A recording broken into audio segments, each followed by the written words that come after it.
このね焚き火の前12度まで上がりました。この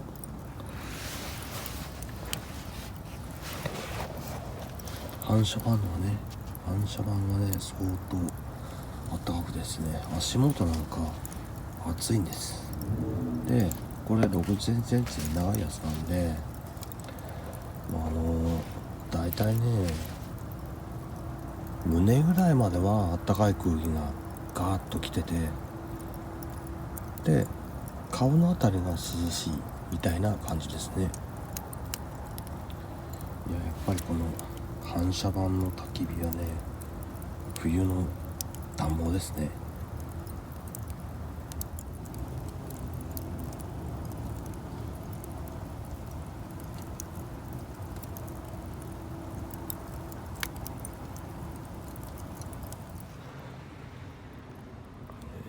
現在15度まで、この手前のね焚き火前の気温が上がりました。あったかいですね。外気温は5度なんですよ。5度からスタートしますから最高ですね。でお湯が沸いたんで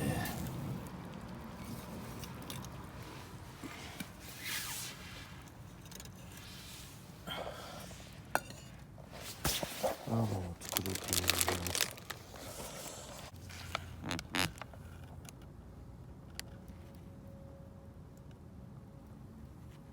これを作ります。麺のタイプです。煮ていきます。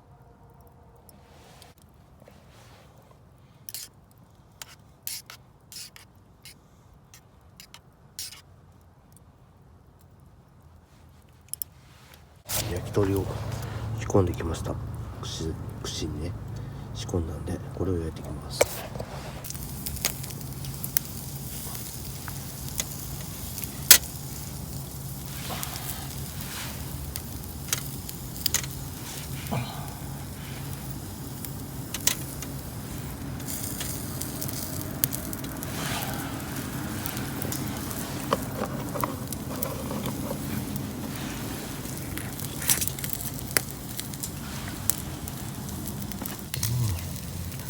うまそうですね。よし、いただきます。